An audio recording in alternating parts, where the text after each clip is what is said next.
Alright, ladies and gentlemen, we are back with another video. We're going to react to the Critical Drinker. Y'all know already. Critical Drinker, my boy.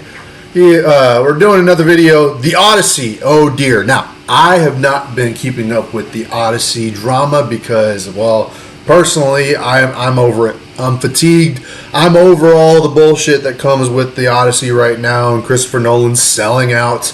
But I will react to this video to support my fellow content creator, The Critical Drinker, and get a little bit of insight on what is actually happening. Now, I posted on my Fresh Media the epic, The Odyssey musical, so go check that out as an alternative to seeing The Odyssey, this movie by Christopher Nolan.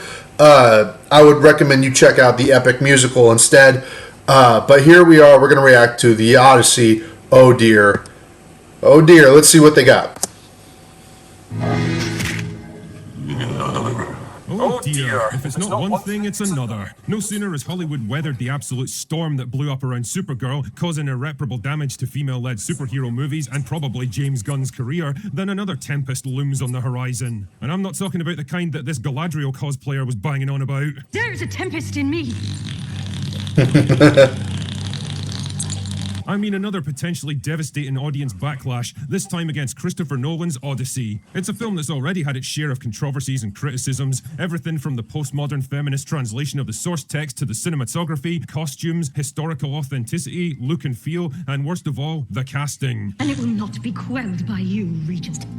Not only is it a movie based on an ancient Greek legend with no actual Greek people in it, but, well, the people they actually did cast were questionable at best. And holy shit, did people make their feelings known. At the time of making this video, the latest countdown trailer is sitting at 48,000 likes and 250,000 dislikes. Oh, I didn't even know about that. I didn't even know that there was a ratio. That is a bad ratio. Oh shit. 213k downvotes to 48k upvotes. That is a fucking ratio. That is a bad ratio. Likes. God only knows what it'll be like by the time you're watching this video. Either way though, that is fucking brutal, man. I've never seen anything like this on a Christopher Nolan movie. Right? This is more than just a few curmudgeons on the internet fighting a culture war. This is a mainstream, widespread backlash against this movie. This is the kind of shitstorm I haven't seen since Snow White. It's Hollywood, baby. And it's interesting to compare this to the backlash against Supergirl because in some ways, I can see the parallels between the perception of the two films.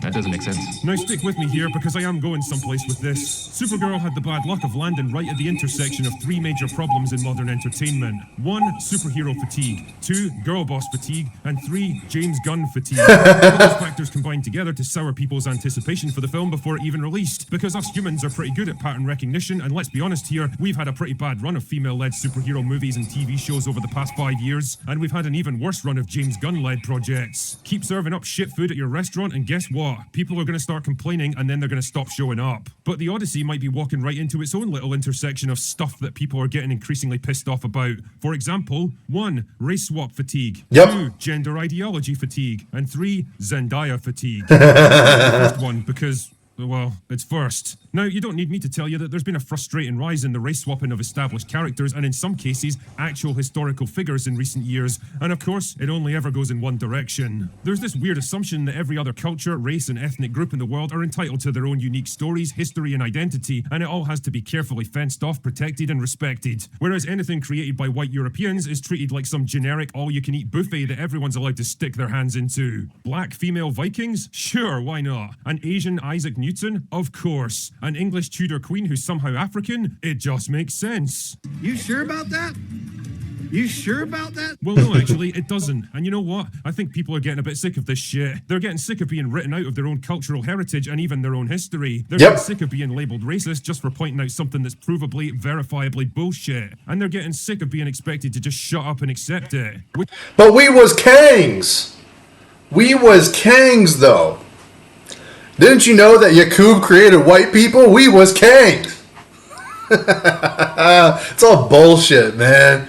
Oh, I see this picture here. John Bernthal does not look good. He does not look good. He looks very flaky. Oh, I feel bad for that dude. He looks flaky. Which is why the casting of Lupita Nyong'o as Helen of Troy, one of the most iconically beautiful women in all of literature, hit a bit of a sore spot for a lot of people and probably came at the worst possible time. Now, personally, I like Lupita Nyong'o. I think she's a talented actress.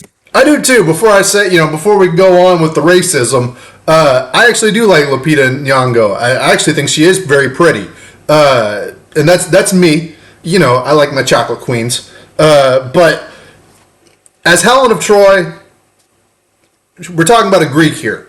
There's a cultural, sort of idea here that we have to stick to, and it's like, yeah, people are not so much mad at her as much as they are mad at the idea of her playing Helen of Troy. So you can throw racism and sexism around to try and justify that. I think Lupita Nyong'o is a great actress, and I think she is also very pretty. But I would have not cast her as Helen of Troy. I just wouldn't have done it. I wouldn't have cast John Bernthal as whoever he's playing either. I wouldn't even have cast Matt Damon as Odysseus. But at the center of all the problems here, it's not so much the individual being cast, but rather that people are so sick and tired of seeing race swap characters, of seeing heritages basically stolen for the sake of agenda.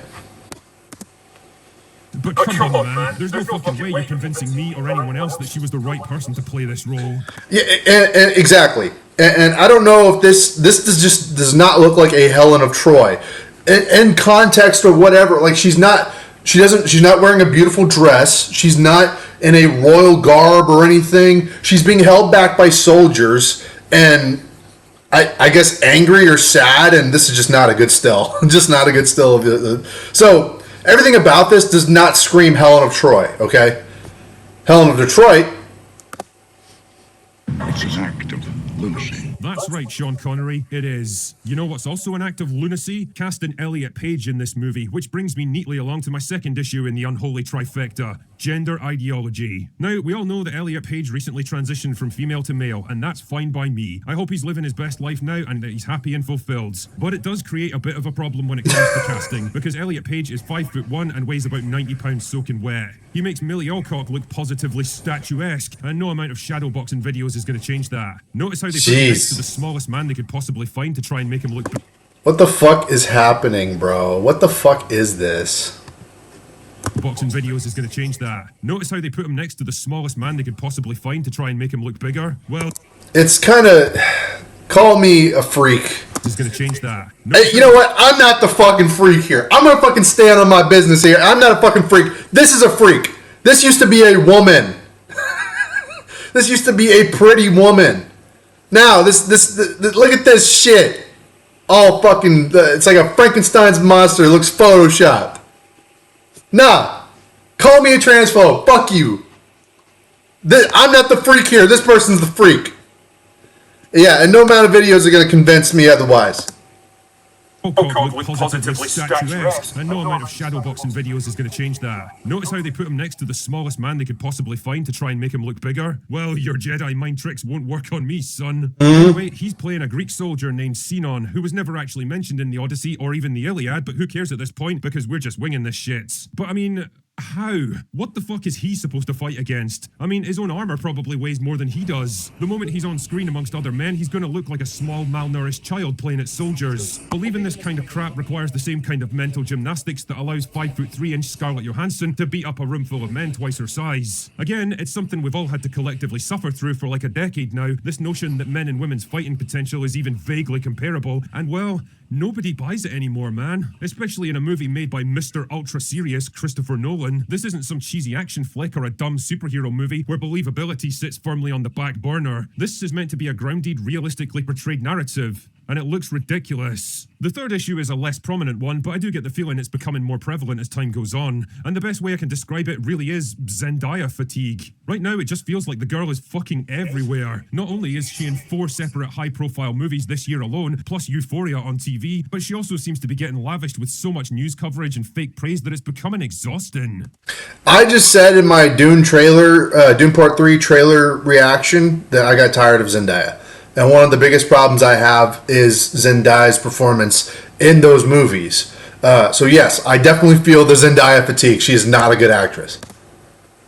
Again, much like Lupita Nyong'o, I've got nothing against her on a personal level. She seems pleasant enough, and she usually comes across well in interviews. I mean, Yeah. I think she's a nice young kid. I think she's pretty, and she doesn't have like an attitude or anything. So she's not unlikable as a person. She's just not a good actress, and so that's not an attack on her character or her personality. It's just like Zendaya fatigue. She's overused. I can't say I'm a huge fan of the perpetually confused scowl that seems to pass for her acting style, but maybe that's just a personal thing. The point, though, is that her rise to fame just feels astroturfed. She feels like an actress that's popular because someone in Hollywood decided she was going to be popular, and not because there was this huge swell of fan support for her. She's like a mid-card wrestler suddenly given a main event push because the bookers want to see if they've got headliner potential. Shout out Jey Uso, shout out Sami Zayn. Sometimes it works, but most of the time they fizzle out after a few years, and well, I've got a feeling I know which way she's gonna go. Now, if I was casting the Greek goddess Athena, I'd be looking for an actress with an insane level of charisma, screen presence, and gravitas, not to mention acting range, and unless there's something about her that I've somehow missed over the years, I just don't see any of those qualities in Zendaya. I think she's gonna have to dig real deep for this one, only to discover she doesn't have a big enough shovel. Ultimately, though, maybe this backlash, for all its noise, is just confined to the internet, and the normies out there couldn't give a shit about any of these casting controversies. I mean, Christopher Nolan is one of the few star directors out there who can sell tickets on his name alone, so Yeah, this movie's going to make money regardless. It's not even a question whether this movie's going to make money. I don't think it's going to be a flop. I think a lot of the backlash online is just it's talk. But Nolan still has a really great reputation, and so even if he's destroying it as we're currently speaking, this movie's still probably going to make its money back and probably be slightly profitable. I give it $500-600 million at the box office. That's what I think. It's not going to be a flop. If it is a flop, I'll gladly say I'm wrong and be like, holy shit, that is insane. But I don't think it's going to be a flop. Definitely wouldn't count out with this one. Is it going to reach Oppenheimer levels of success? No. Probably not, but I do think it'll turn a healthy profit. And what the hell? Maybe he'll surprise us all and create a genuine masterpiece with the Odyssey, but I don't know, man. I've got this weird little feeling that he might have gone a bridge too far with this one. Yep. Either way, we'll find out in a couple of weeks. Anyway, that's all I've got for today. Go away now. Go away now. Drinker is good. Go check out Critical Drinker. And tell him Isaac of the Dead sent you. So let me know what y'all think in the comments down below. Like, share, and subscribe. And I'll see y'all in another video very soon. And we'll see what the Odyssey has for us.